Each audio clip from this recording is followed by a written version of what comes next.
Hello and welcome to Talking Points. I'm Dave Kelly, Director of Advanced Media Production at Cal State Long Beach. Today we're going to talk about employment trends and current human resource practices. My guest today is Mark Rodriguez. Mr. Rodriguez is Vice President of Human Resources at Southwest Water Company. Welcome, Mark, and thank you for joining us on Talking Points. No, I'm glad to be here. Thank you. Well, as we begin this conversation, we should acknowledge that we're in a very strong employment cycle right now. Recently, the unemployment rate nationally has been at about 3.7%, which is the lowest it's been in about 50 years, since the late 60s. Also, California and about 13 other states have recorded some of the lowest historical unemployment rates ever. And we see that also we hear about the fact that employers have more jobs available than there are applicants to fill those jobs here in the U.S. Now, one would think that that's a good problem to have, more jobs than applicants available. So what accounts for this very strong employment cycle and the good times that we're experiencing right now? Yeah, I think it's part of it's because of the stock market growth we've had over the 9 years, and a lot of companies are investing in improving their businesses through technology and equipment processes. And along with that, that's just created a lot of new openings. And then you also have demographic changes with employees with employees retiring, creating new openings. So I think a combination of just growth with the stock market, the ability to invest in the business, has created a lot of openings for many people to get into the job market today. And we're going to talk more about demographics in a moment, and especially about baby boomers retiring and so forth. But first, I want to talk a little bit about one of the areas of employment that has been on the decline since the late 70s, and that's manufacturing. However, a recent trend reversal, which is good news, is that manufacturing jobs have started to come back. In fact, in the month of October, there were more than 1,000 manufacturing jobs created every day of that month, 32,000 jobs altogether in manufacturing.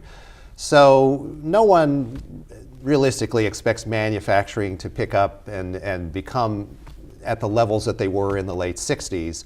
But actually, when most people think about manufacturing, they think about automation and robots and going into a factory and seeing it completely automated with those robots. How should we perceive this trend toward automation and robotics looking 10 to 15 years down the road? Yeah, I think it's going to get more and more automated as time goes along, and you can see this every day. If you go to the retail market, such as a Walmart or Target, used to have all these cashiers, and now it's all self-checkout. I travel quite a bit. It used to be you have to go check in at the desk there to get your tickets and check your bags, and now it's all kiosk. Just check your bags and give them the ticket, and off you go. So I think the automation is just moving much forward. And then also you're seeing it today with the Uber and Lyft situation. You had a big taxi industry, and now you're having just people just doing that kind of work. So it's just that the automation is moving quite quickly, and then you're seeing it in the factories with the automobile industry, with all the automation, with the robots building the cars. Companies are just spending a lot of money just for efficiency, productivity improvements, and you look at, for example, just the iPhone, for example. From the telephones, everybody used to have telephones at their houses, and now they don't.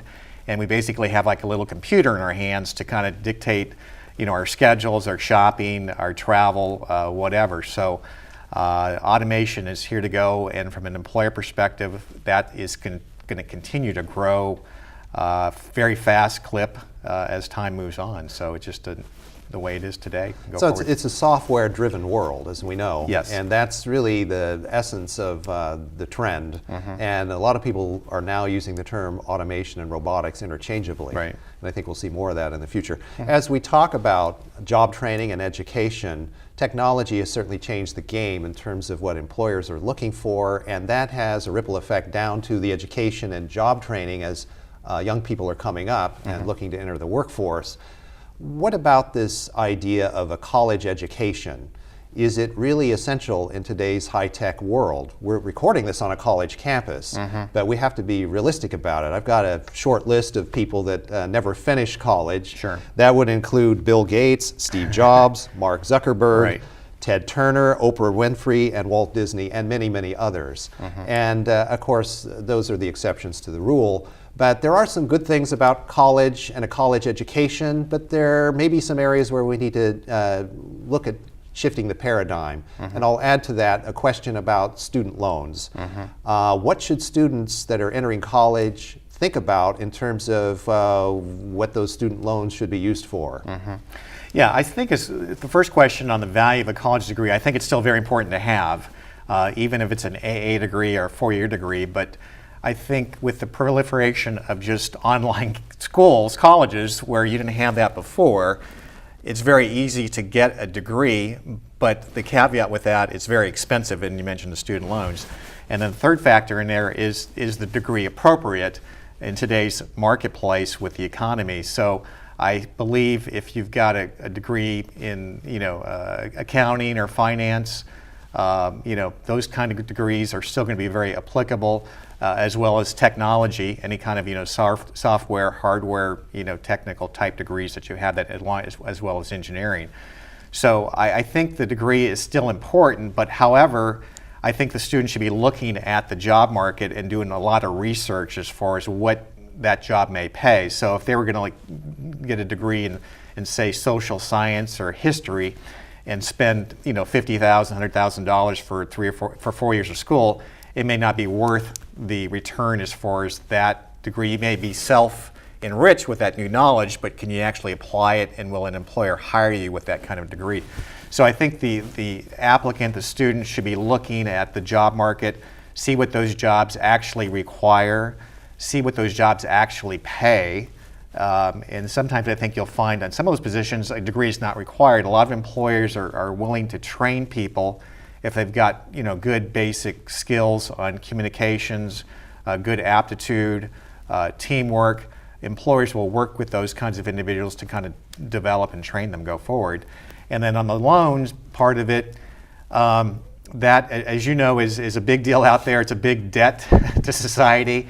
It's billions of dollars, and I think the students really need to take a hard look at that as far as taking out large loans for something that may not pan out for them long term in their career. So, but do the research, take a look at the market, see what that job pays, and take that all into consideration as far as what kind of major makes the most sense that will, give you a good living and also give you, self-enrich as far as your job satisfaction going to work every day.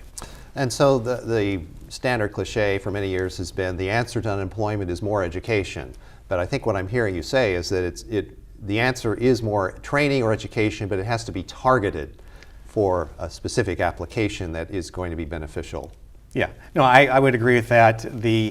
I think a person should take a look at it. I think we have a need for carpenters out there, plumbers, mechanics, and those are high-paying jobs that companies can't fill. And then in addition to the technology growth out there as far as jobs, a lot of those jobs don't need degrees. They need some courses in programming, and that's all you really need. You can kind of just get the experience. So really take a hard look at the applicable program, and a lot of the schools, even at the junior college level, are offering specified training in various technical areas or trade-type positions. And those are well-paid jobs, and you really don't need a college degree. So people should maybe look at those other options when they're looking for a career position go forward. For someone applying for a job, what makes one person stand out more than another? What are employers looking for? Obviously, it varies by industry in terms of skill sets, but if you look at a resume and go, wow, that's a great applicant or a great candidate, what are those factors that make a candidate stand out? Yeah, I think the education is still a big deal, even if it's just a certificate program. In a particular area, could it be applicable? An AA degree, a four-year degree, if it's applicable. I think the person's work history, the more stability you show is better. And there's also circumstances where people have to kind of move around positions because of just, the company went under for, out of business or competition, whatever. So that is a factor. I also like to see people do community service. They get involved in the community, that type of activity. any kind of social groups that they might have been in school to kind of be engaged in the environment. So those are things we're looking at as far as the resumes. And then, when we meet people face to face, the ability to communicate is very important. The ability to learn is important. The ability to have a can-do attitude is also critical. Team player. And so I think you kind of factor all those things in, and those are things we'd be looking for, as a potential employee. And the way jobs are looked at today and the way applications are done is much different than it was about 30 years ago. Everything's done online. Much fewer instances of paper resumes being sent in or submitted. It's all done online. Talk about the process. What goes on behind the curtain in human resources when you send in your resume online? Yeah, unlike years ago when we used to run ads in newspapers and get like hundreds of resumes and have to actually open up the letter and read it and then kind of send it on to the manager to take a look at. Things have kind of changed over the last many years as far as the technology aspect of it. So nowadays, most companies use automated applicant tracking systems, technology, and the companies will post a position and will specify when that resume comes in to look for certain buzzwords or criteria that will actually screen those resumes. So you might have 100 resumes come in to the company on this automated applicant tracking system. They'll look for those buzzwords, and as it processes those 100 resumes, there may be like 10 that may fit. So as the recruiter, we're looking at 100 resumes versus 10, that's a big deal as far as efficiency. So it saves that much time to look at the resumes, and then you're also asking questions of the candidates in that automated process. Do you have a degree? Do you have 5 years experience? Do you have experience in certain areas? So it's kind of a filtering process, so you kind of get down to that final pool of candidates. We can actually look at the resume and say, hey, that person fits. Then you would pass it on to the hiring manager to bring in the candidates. So the efficiency, the productivity, the automation to make that work has just been overwhelming in a positive way for the company. For the employee, potential employee trying to apply, their challenge is trying to kind of figure out what that company's looking for to make sure they have the right words, the right phrases in there that'll catch the attention of the algorithms to get that person through the gate to be considered. We only have about 30 seconds before we go to the break, but briefly, a lot of people say this new process of doing everything online is much more impersonal, and they feel like they're just a number. Well, they were probably just a number before as well. It's just that it's gone to the computer rather than the paper route that you mentioned. So, is it actually in some ways better for the candidate to submit online because a paper resume or a cover letter that's written on paper can be lost or get lost in a stack of papers, but if it's online, it's always there. Is that an advantage? No, I think so. It gives the applicant pretty much feedback that they've gotten, the resume has been received by the company and it's being considered for the position. And if the company doesn't have an interest in that candidate, they'll usually send them a note saying, thank you for your interest. The other thing is that resume will probably be kept in a database. So if that person isn't considered for that position at that time, they may get a call from the employer down the road. Versus many years ago, it'd be a stack of resumes and put in a box and filed someplace and kind of lost forever. Right. So efficiency does have some benefits in that way. Yes, it does. Absolutely. Okay, so we need to go to the break now. When we come back from the break, we'll take a look at all of these baby boomers retiring. Are they taking a lot of institutional knowledge with them? Stay tuned.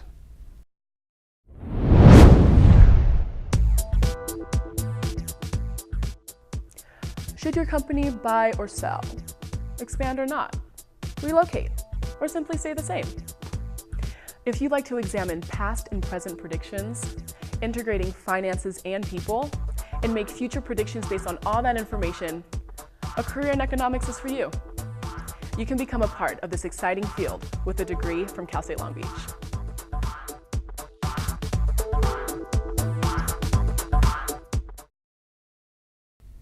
Welcome back to Talking Points. I'm Dave Kelly, and my guest today is Mark Rodriguez.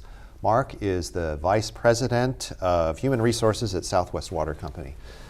Mark, we were talking before the break about, or at least I mentioned before the break, that we're going to talk about retirements among the baby boomer demographic, and I want to explore that right now. According to the Census Bureau, about 10,000 people a day in the United States are turning 65. So that means retirements are coming. Some people say not enough people are retiring and creating benefit or opportunity for people coming up in the lower ranks. But given that we do have a lot of people retiring today that are in the baby boomer demographic, have had their jobs for 30 to 40 years, when those folks leave and they take the institutional knowledge with them of that particular company and also of that industry and the history of that industry and how it's operated and evolved and so on, is that a problem for employers, and how do employers mitigate all those retirements? Yes, no, it's a huge problem. As you mentioned, the demographics are changing with the retirements accelerating because of the age situation. So as an employer, it's a very big deal. You have a lot of people that have been there at a company 10, 15, 20, 30 years or 40, and with all that information in their brain, how do you kind of transfer it to somebody else who's going to take their place? So as an employer, if they're being proactive in that space, they are doing succession planning, which is trying to transition the work over time to get that successor up to speed as far as much knowledge base as possible before that person is leaving. So that is going to be a big deal going forward, I think, across all industries. So employers are looking at that to make sure that they got people in the wings that are picking up all that information and capturing it before that person, leaves or retires. So it's a very big deal, go forward. Yeah. About 15 to 20 years ago, the aerospace industry contracted significantly here in California and other parts of the country as well, but we felt it especially acutely here in Southern California. And at that time, it was common for employers to give out the so-called golden handshake to employees that were above the age of 50 or 55. And in doing so, there was a big payout, a big incentive to retire early. And it cost the companies a lot of money up front, but the long-term outlook was better because they could bring in younger employees who were hungrier and also were willing to work for less and had a career path. So did that work out, or does that kind of strategy work out for companies? Is it beneficial to companies? Obviously it must be, or they wouldn't be offering it. What is your take on that? Yeah, no, I think if companies can afford that, that's actually an orderly transition of talent management going out the door. So you used to see that a lot more often years ago. I think it's a little bit less nowadays because companies can't afford it. But if a company can kind of project a date where they might have to reduce their workforce a little bit, and they can put some incentives for people to stick around for a certain period of time, it allows them to ample time to kind of get those new people up to speed, and everybody gets trained, and you have an orderly transition. But if companies can do that, I think it's a good thing. But I think you're seeing less of it because it's just the affordability part of it. And as we talk about retirement, when you retire, you have to have a nest egg or some guaranteed source of regular income. Are people putting enough money aside? I have a feeling you're going to tell me that they're not. Yeah. And what is corporate responsibility in this particular area of encouraging employees or providing a pathway for employees to save enough money for retirement? Yeah, no, I think you kind of gave me the answer right here already, but no, employees are not saving enough. And as you know, employers used to have a lot of pensions, defined pension plans, where it kind of guaranteed the employee a lifetime payment per month until they kind of passed away, and that's kind of just pretty much gone out the window. And you still see that more in the government sector, but the private sector has kind of gotten away from it. But I think the employer has an obligation to offer nowadays. Pretty much is going to be like a 401k plan, which is really kind of twofold, where the company can offer that, but they need to educate the employee as far as the benefits of saving. And then employers are now matching the contributions of the employees to help them save. But it's a big deal. People don't have enough money. I think I was reading an article about Fidelity funds having research where the average 401k person within the Fidelity accounts at least had, I think, about $140,000. But if you're 65 years old and it's going to cost you $30,000 or $40,000 a year to live, that's not going to last you very long. So I think with the 401k plans, there's an obligation on the employers to take a more proactive approach to help the employees save, because Social Security can only provide so much, and there's been talk about just long-term funding deficiencies on that. But no, it's something it's very critical, very important, and employers need to do a better job in that particular area.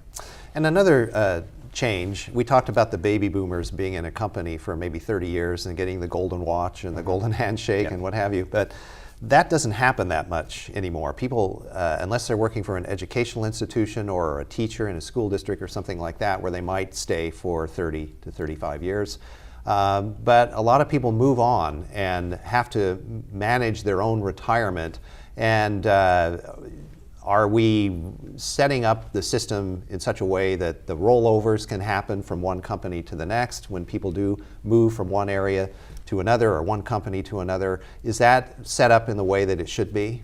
Yeah, pretty much. There are processes currently. If an employee has, let's say, 3 or 4 years of service with a particular company, and they've got a 401k amount and they want to move to another company, you can either usually leave that within the current employer's fund, or roll it over to a new employer, or put it into a separate account with the 401k type plan that can help them plan for the future. Right. So it's possible to do it. Yes. But it's each person needs to take care of their own business in that case. Exactly. Yes. Okay. Yeah. Well, let's talk about unions, because back in the 60s, when we had full employment in manufacturing and so on, unions were very strong presence, particularly in the private sector. They're still very strong in the public sector. But in the private sector, we've seen a slow decline of union involvement and union presence. What accounts for that, and what are the reasons why we're just not seeing that union presence as much as we did in the past? Yeah, I think many years ago you needed unions for wage competitiveness, benefits, and safety. And over time, there's been more regulation at the local level, the state, and federal level in those particular areas. So I think if you're an employee and you have to pay dues to get a certain wage or certain benefits to have a safe environment, you really don't need nowadays to pay that extra money, so to speak, to have that benefit, because it's pretty much a lot of compliance going on there, a lot of regulations that kind of force that to happen. And so unless there's kind of a mandated kind of union situation, it's just not what it used to be as far as having those kinds of programs with the union in place and with those kind of contributions as far as the dues go. And as we talk about regulation, there are a number of new regulations. One of the ones that's been of concern to employers in California is the rising minimum wage, especially for small businesses. Yep. Restaurants and so on have a real difficult time often meeting what are now called living wage mandates. What's the impact of regulation on business? Yeah, that's been a very big deal. As you mentioned, for small business in particular, those wages have really kind of impacted the way they do business, and they may not be able to afford that many people because of the higher wages. And then you also have to kind of step back. If you have that higher minimum wage for the entry-level employee, what about the next level person and the manager and so forth? So there's kind of a chain reaction that may impact a business to kind of compensate for that higher minimum wage. I think the minimum wage going up is a good thing to have a living wage, but it does impact the smaller business more than the bigger business. But you're starting to see some impact with the higher minimum wage and some of the retail type companies. With bringing that up, it's starting to impact some of their profitability. And in that case, that would limit their ability to maybe keep lower prices to their customers also. So it's a good thing from a social responsibility perspective to pay that competitive wage, a higher minimum wage, but there is some impact to the employer as far as just the cost to do business and also raising the cost for their products or services. One of the other trends is a greater awareness of corporate responsibility and social issue sensitivity by big companies and corporations. Do you see that trend continuing? Yeah, no, that's very huge. There's a big term out there called ESG, environment, social responsibility, and governance. And so a lot of companies are getting involved in the environment as you see it. An example would be maybe here in California with the straws going away, the Plastic straws. Plastic straws, yeah. Right. So more the paper situation. And then, just social responsibility. You see a lot of companies donating money to very many social causes. They have the employees get involved in those kinds of activities in the community. And then governance, which is basically just compliance, doing the right thing for the employees and their community and environment. So I think you're going to see more and more of that go forward. And then in addition to that, if you're a publicly traded company, the shareholders also want to see that the companies are being responsible to their employees and their environments and the communities which they provide, goods and services to. Since we're talking about California and regulations, competitiveness on the corporate level. California is still a strong economy, a strong employer in the tech industry and the entertainment industry and the biomedical and health industries. Yet we know that states like Texas, Nevada, Arizona, and Florida in particular are looking to poach jobs and companies from California. Where do we stand with that? No, I think that's going to be ongoing. You see these states coming into California, meeting with the CEOs of companies to get them to come to their particular states.